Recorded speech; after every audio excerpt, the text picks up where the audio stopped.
Absolutely. Stay cool. It's officially corn season, Hooray! everyone. So we're making delicious summertime recipes with Chef John Slattery, General Manager and Head Chef at Pap's Bar and Grill in Westfield. Chef John, nice to have you back. Thank you for having me. It's a pleasure to be back. Now, I know I grew up microwaving corn. That's what my family did. We threw it in the mic, and I see now you're grilling it up.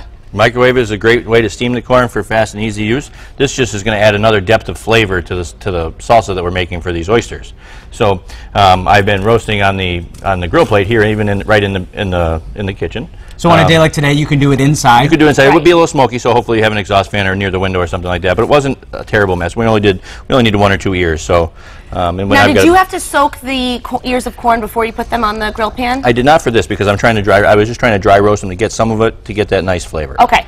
And now, it seems like some of this came into direct contact with the grill, so you just want to take a little bit of the husk off? I took a little bit of the husk off. Actually, it was completely covered in the husk, and it'll actually char right through it. Oh, wow. And so it gives it, protects it a little bit from being overburnt. Roughly how long does it take to sufficiently roast some corn? I'd say it took about 10 minutes on that when the pan was already hot and the rolling the corn around with a little bit of weight on top. Well, those look beautiful. And so we've got that, and that's going to be the main component of our salsa. Because it's corn salsa. It's a corn salsa. Right on. All right. And so I'm going to take some of these nice roasted kernels, slice down the cob. And you can freeze corn too if people want to, buy big during corn season. You can easily freeze this stuff. And because we were grilling it in the husk, the moisture from the corn itself actually fully cooked the corn through, so it's nice and tender too. Oh, and there's nothing like fresh local corn when it's corn season. It is so good. I would say the Valley does a really good job too. We and you see it when you're driving around. Produce. So many just valleys and valleys of corn. Yeah, farm stands everywhere. These are from one of the farm stands in Westfield, and we've got some other great vegetables from my farmer Fran. Found me at Pap's, and he's bringing me the same great vegetables he brought me in the hills. Nice. So we've got very so nice. a couple of corns. So we got the corn, and I've got some of the field fresh tomatoes just picked yesterday in the sunshine, hand delivered by the farmer to the restaurant. I was going to say all the tomatoes. It's about maybe 2-3 weeks away from peak tomato season. Yep, too, but there's right? definitely some good ones coming in now. Oh, so look at that color. Yeah, I've got one diced up in the bowl already. That's another thing. When you get tomatoes that are nice and fresh and ripe, they're so good. So all these vegetables are coming from being picked within the last couple of days, so the flavor's really going to come out in them. And so we've got the corn and the tomatoes. All right. Now, what else goes into this salsa? And then I've got, for color, I've got a little bit of yellow bell pepper. And some finely minced green onions. Okay. This looks like a lot of parsley. A lot of parsley. We're going to about half of that for this dish. Okay, good. Otherwise, it'd be a parsley salsa. I was about to dump the whole thing in. Thanks for shoving me. And then I have a little bit of roasted red pepper. Okay. A lot. So this is a nice roasted salsa. Yeah, the flavors are going to come through real nicely. And then for flavor profile for the salsa, we've got some cumin. Okay. Not too much, though. Whatever you like, as much chili as you like. powder. Because you have to kick it up a little bit. Yeah, and it's not. It brings the peppers that roasted through and everything, and then a little bit of paprika. Now, what are you going to do in terms of liquid to give it a little bit of a base? A little bit of cracked salt. And then we're gonna. One of my favorite salsas is for oysters is a vodka lime salsa. So we've got some vodka there and a little bit of lime juice. And you mix it all up and you serve it with some oysters. And a little bit of. You put vodka in here? Yep, we're gonna put about an ounce of. You can put that right inside. All right. Tell me when. Okay, so this is definitely an adult-friendly salsa. Yeah.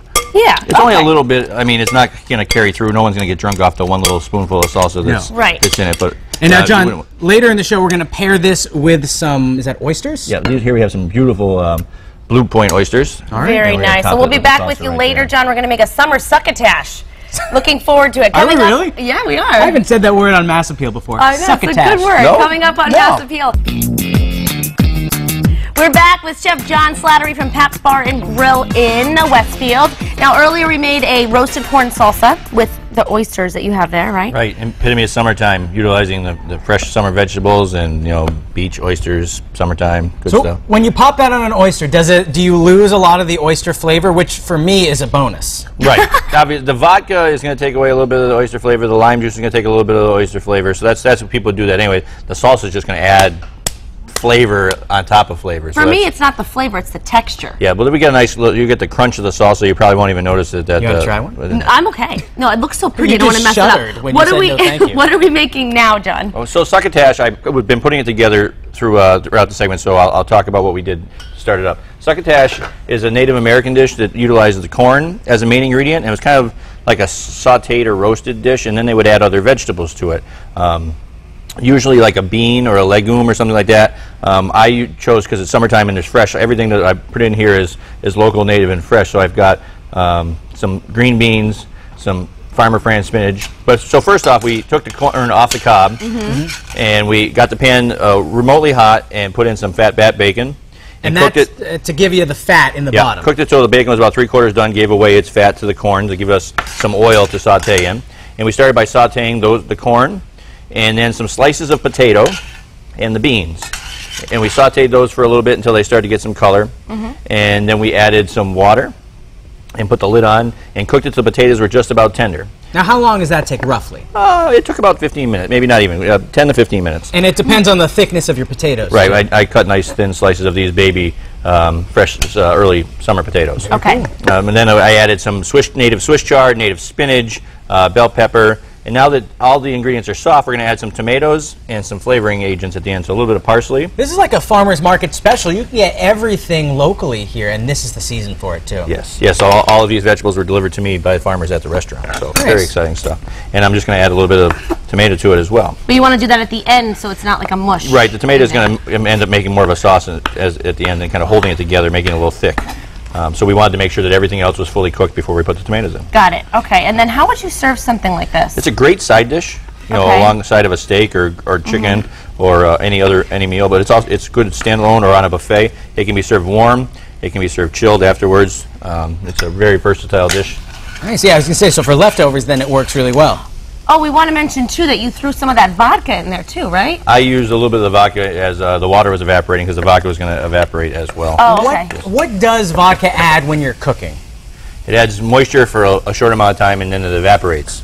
And it doesn't really leave a lot of flavors behind. So it's a clean kind of cooking. It's like cooking with wine gives the wine flavor. Cooking with vermouth is another similar method to give another deeper wine flavor.